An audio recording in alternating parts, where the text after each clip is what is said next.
Hello there. Once again, it's Santon from Antonio Bay. Thank you for stopping by the collection room and spending a little bit of time with me. I'm about to flip through these Dick Tracy cards. In my last video, I did the full card set for the Ninja Turtle movies, 1990s. I love that card set. I love that film. This was another film from that era that I absolutely adored and watched many, many times. It's just a terrific film, and it comes with a terrific card set. So I really appreciate these are they don't do these type of things anymore, and I love that they do still have. I mean, I love that they did this. I don't know exactly what the appeal was. I mean, you had the movie. Why do you need the cards? Well, you don't always have the film in front of you, I guess. But I always thought she was so pretty. I love this. And I also want to point out, this is one of the best roles Madonna ever took. She didn't do a lot of good movies, but she was good in that. She played an excellent Breathless Mahoney. I love the actress who played Tess Trueheart. I am really struggling to remember her name. And the kid.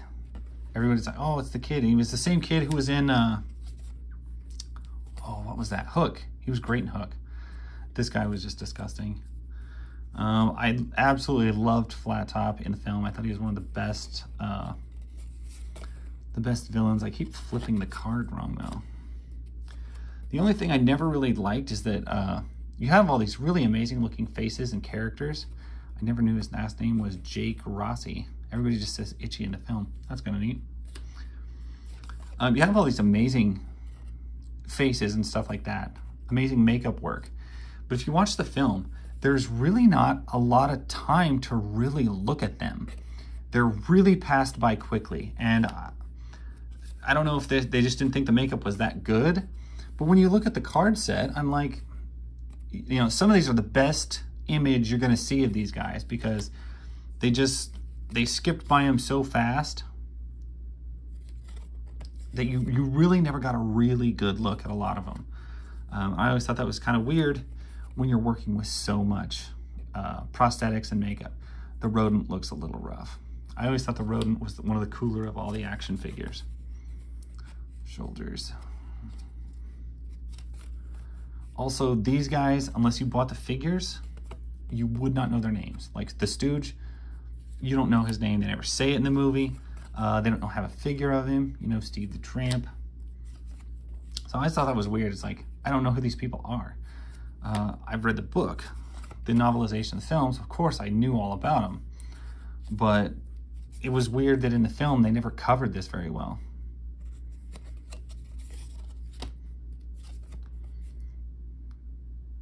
This is not from that opening scene, I don't think. Well, maybe it is. Shoot.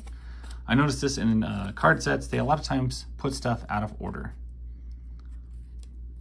I did think that was a tragic way to start the film, to lose 5 of really good villains. It just seemed like a waste. I'm like, these guys were cool villains. I wanted to see more of them, but we never got to.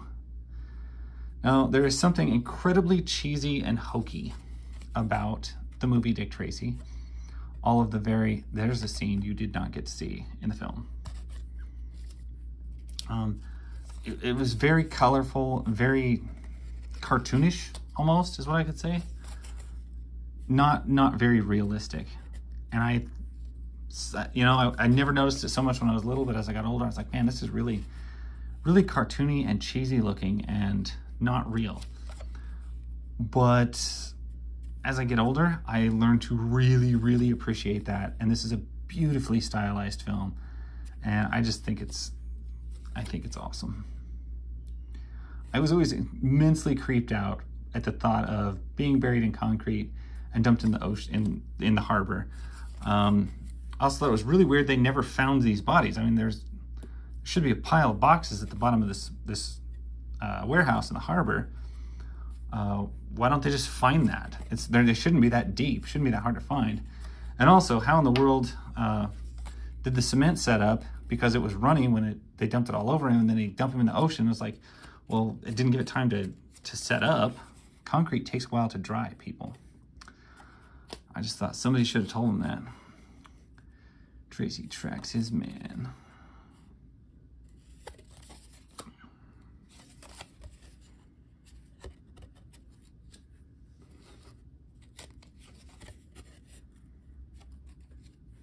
So another thing I adored about this film is the immense use of Tommy guns. They use Tommy guns everywhere.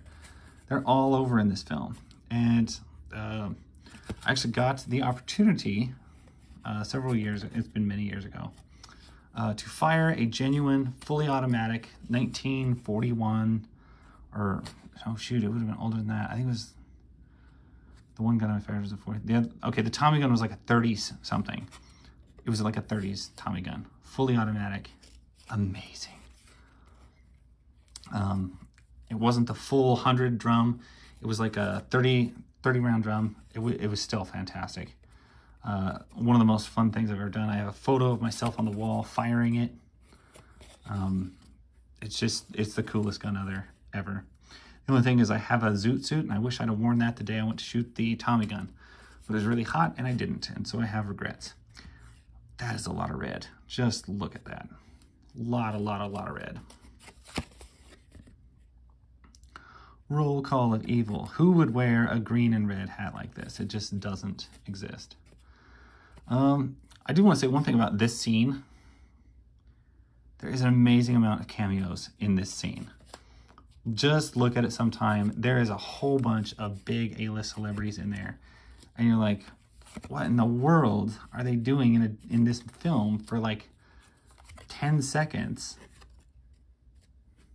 But yeah, they are.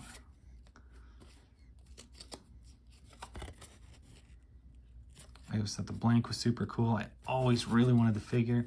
And of course, if any of you follow action figures, you know that the blank figure is kind of like Scratch from Ninja Turtles. It's just impossible. It was a late release, and it was only released in like Canada. So they're extremely rare. And if you find one in box, you're looking to pay easy $1,000 for it. I've seen loose ones go for, I think the cheapest I ever saw was like $300 to $500 for one with no accessories or anything.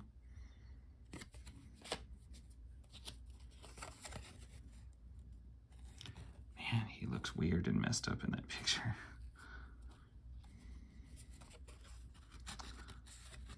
The kid to the rescue.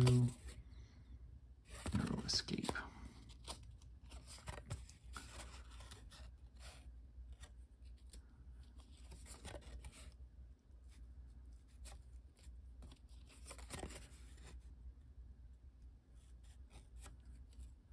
Gotta love the cars in this film.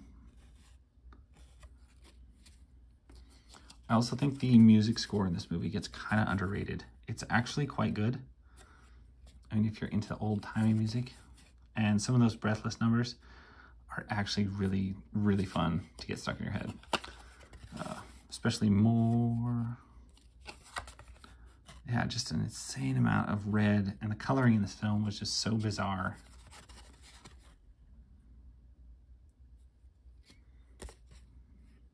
Yeah, see? They're packing him in the cement, getting ready to dump him in under the thing, under the waterfront warehouse.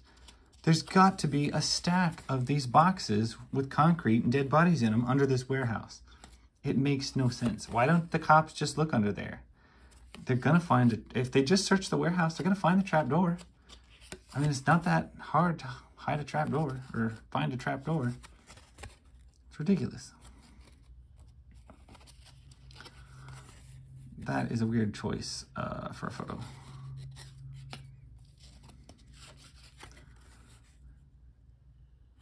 Okay, isn't this the second card that's called The Party's Over? Test at gunpoint. William Forsythe, I think, is who played Flat Top. He's one of my favorite gangster villains. And this whole like shootout scene. Oh my gosh, this was the coolest part of the whole film, and it's something I did with my own toys many, many, many, many times. It was so good. Death of a Mobster.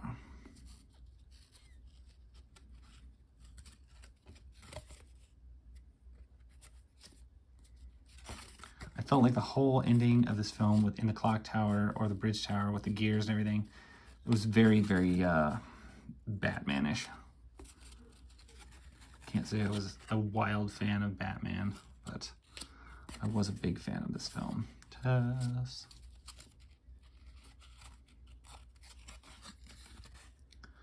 One last kiss. I never understood why he would want to kiss her. And then this card set comes with these stickers, and I have the full set of stickers. They are wanted posters. They all have vagrancy and assault, faceless felon, what's he wanted for, framing, notorious gangster, sabotage, manslaughter, what creepy thing, considered armed and dangerous, blackmail, murderer, larceny. And then the back side of these cards is actually a big picture, which, you know, I don't remember what the picture is. I don't know. I'm not going to put the whole thing together. It's right there. It's a big picture that looks like this. And I have all of them, so I'm pretty excited about that. If you remember, Topps did this with like the Ninja Turtle cards and stuff like that. And they did it with these. So I'm happy I have the whole set. That's my Dick Tracy cards, and that's my story. And if you love Dick Tracy, leave a comment. If you ever watched the movie or anything like that, or if you had the card set, please let me know, because I don't know if I've ever seen it anywhere else before. Anyway, that's all I got to say. That's my story, and I thank you guys so much for watching, and I'll catch you guys later.